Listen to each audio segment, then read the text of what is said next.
মাই dear student, English আর new চ্যানেলে তোমাদের স্বাগত জানাই। আগের ক্লাসে যে আমরা নিউ ক্লাসিক্যাল এজ নিয়ে আলোচনা করছিলাম, তো নিউ ক্লাসিক্যাল লিটারেচারের যে সমস্ত বৈশিষ্ট্যগুলো আছে, ফিচারগুলো আছে, ক্যারেক্টারিস্টিক গুলো আছে, সেগুলো আগে আমরা একটু দেখে নিই। তারপর আমরা এজ অফ ড্রাইডেন নিয়ে আলোচনা করব। তো নিউ ক্লাসিক্যাল লিটারেচারে যে সমস্ত ক্যারেক্টারিস্টিক বা বৈশিষ্ট্যগুলো আছে সেগুলো কি দেখো। Writers of the neoclassical period tried to imitate the style of Romans and Greek. অর্থাৎ নিওক্লাসিক্যাল এজের যে সমস্ত রাইটাররা ছিলেন সেই সময়ের রাইটারগুলো কি করত না, এই রোমান এবং গ্রিক সাহিত্যিকদেরকে বা রোমান এবং গ্রিক সাহিত্যকে কি করত, ট্রাই টু ইমিটেট অর্থাৎ অনুকরণ করার চেষ্টা করত। নেক্সট দেখো, literature of the age is concerned with human nature and supremacy of reason. অর্থাৎ এই নিউ ক্লাসিক্যাল লিটারেচারের মধ্যে যেটা থাকবে সেটা হচ্ছে রিজন, সুপ্রিমেসি অফ রিজন।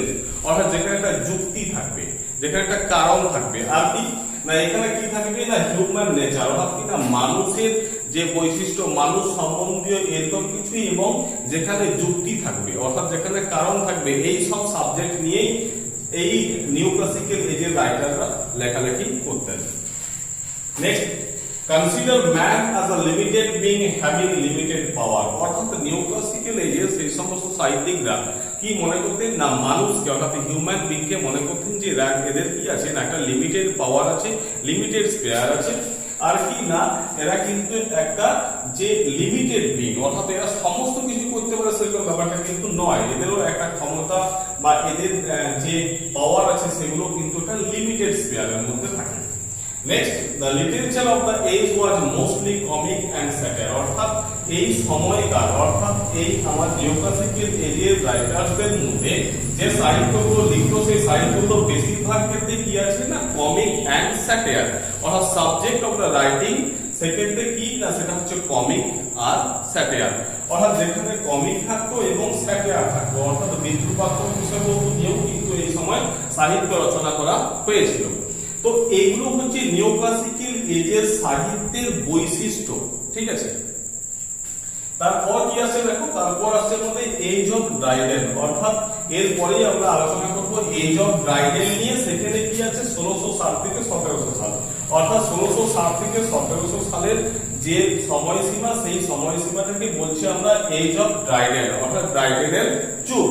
তো এই ড্রাইডেনের যুগ যখন আমরা আলোচনা করব তখন এই 1660 সালটা একটা important year in the history of English literature, অর্থাৎ ইংরেজি সাহিত্যের ইতিহাসে একটা গুরুত্বপূর্ণ সাল, গুরুত্বপূর্ণ সময়সূচি হচ্ছে আমাদের এই 1660। এখানে কি আছে না, এখানে দেখো এজ অফ ড্রাইডেন যখন আমরা আসছি তখন দেখা যাচ্ছে কিনা এই চার্লস টু অর্থাৎ রাজতন্ত্রের প্রতিষ্ঠা হচ্ছে, অর্থাৎ ইংল্যান্ডে তখন রাজতন্ত্রের প্রতিষ্ঠা হচ্ছে, অর্থাৎ চার্লস টু তখন আসছেন।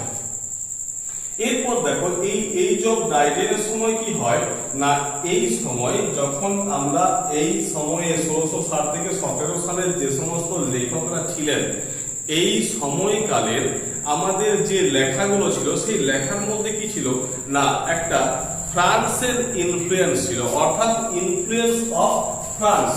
ইংরেজি সাহিত্যের ইতিহাসে এজ অফ ড্রাইডেন নিয়ে যখন আমরা আলোচনা করব সেখানে আমরা কি পাবো না, সেখানে বলছি যে ইনফ্লুয়েন্স অফ ফ্রান্স, অর্থাৎ ফ্রান্সের একটা প্রভাব, ফ্রান্সের সাহিত্যের একটা প্রভাব এই সময়কালে অর্থাৎ এজ অফ ড্রাইডেনের সময়কালের লেখক লেখিকাদের মধ্যে কিন্তু পাওয়া যায়। অর্থাৎ কি না এই 1660 থেকে 1700 সাল যেখানে আমরা কি পাচ্ছি না একটা এখানে আমরা পাচ্ছি ইনফ্লুয়েন্স অফ ফ্রান্স।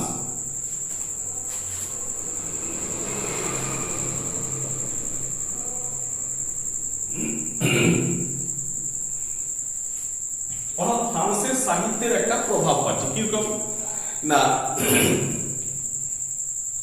এই রেস্টোরেশনের সময়, রেস্টোরেশনের পিরিয়ডের সময় কি হয়েছে ইংরেজি সাহিত্য সরাসরি বা পুরোপুরি একটা ফ্রান্সের সাহিত্য দ্বারা ইনফ্লুয়েন্স হতে থাকে, অর্থাৎ প্রভাবিত হতে থাকে।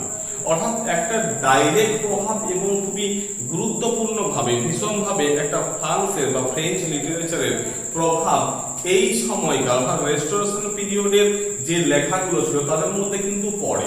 এরপর কেন সেটা হয় না তার কারণটা হচ্ছে যে এই সময়কালে অর্থাৎ কিছু সাহিত্যিক ছিলেন, যে সমস্ত লিটারারি পার্সনরা ছিল, এই লিটারারি পার্সনরা কি হয়েছে না দীর্ঘদিন ফ্রান্সে থাকছিল।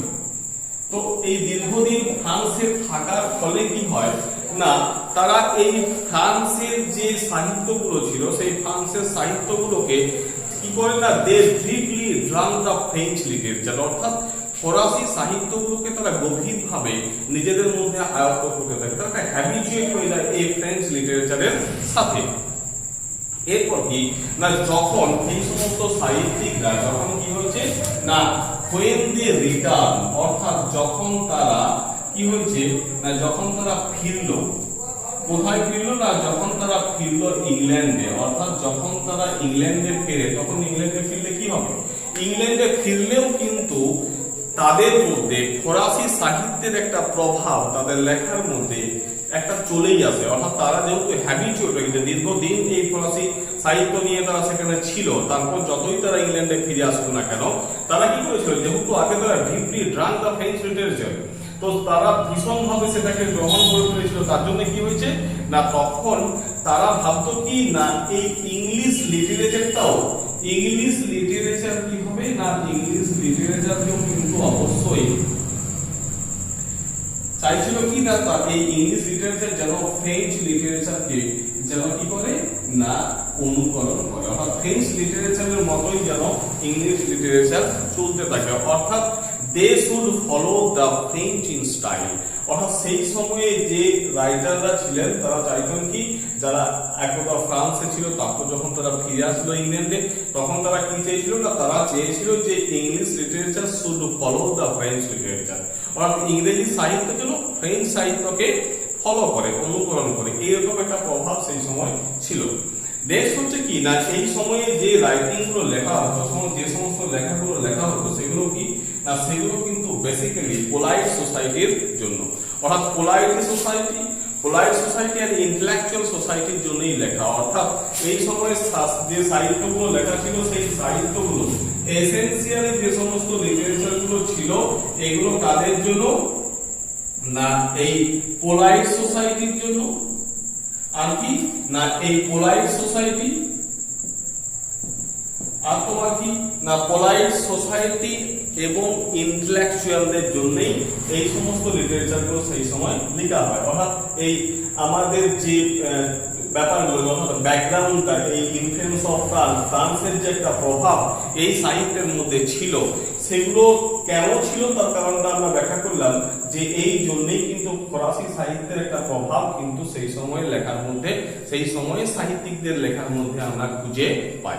ঠিক আছে, এরপর এই সব ড্রাইডেন অর্থাৎ ড্রাইডেনের সমকালীন অর্থাৎ যে সময় ওই সময় ওই পিরিয়ডে 1660 থেকে 1700 মধ্যে যে সমস্ত রাইটারদেরকে আমরা পেয়েছি এবং তাদের যে লেখাগুলো আমরা পেয়েছি সেই লেখাগুলো এবং সেই সমস্ত রাইটারকে দিয়ে আমরা এইগুলোকে নিয়ে এখন একটু আলোচনা করব।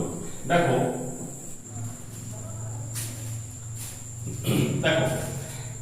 অর্থাৎ এই সব ড্রাইডেনের সমকালীন যে সমস্ত মেজর রাইটাররা ছিলেন তাদের মধ্যে অন্যতম হচ্ছে জন ড্রাইডেন, অর্থাৎ he was the most vital prose writer, poetry writer বা ড্রামাটিস্ট ছিলেন সেই সময় আমাদের এই ড্রাইডেন। আর কি না তার বিখ্যাত যে সমস্ত লেখাগুলো ছিল সেগুলো যেমন হলো অ্যাবসালম এন্ড অ্যাকিটাফেল, তারপর হচ্ছে দ্য মেডেল ম্যাকট্যাকলো, তারপর তোমার আলেকজান্ডার ফিস্ট, এগুলো হচ্ছে তার বিখ্যাত রাইটার্স। নেক্সট তিনি যে সমস্ত নাটকগুলো লিখেছেন তাদের মধ্যে অন্যতম হচ্ছে all for love the Indian empire. এরপর দেখো আরো যে সমস্ত রাইটাররা ছিলেন উইলিয়াম কংগ্রেভ, এই উইলিয়াম কংগ্রেভ বিখ্যাত ছিলেন তার ওয়ে অফ দ্য ওয়ার্ল্ডের জন্য।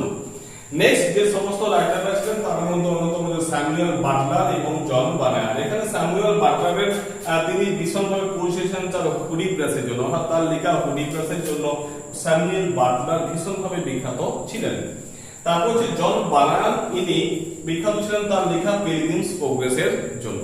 তো মূলত যে সমস্ত বিখ্যাত রাইটাররা সেই সময় ছিলেন বা মেজর রাইটাররা যারা ছিলেন তাদের মধ্যে অন্যতম হচ্ছে জন ড্রাইডেন মূল প্রধান।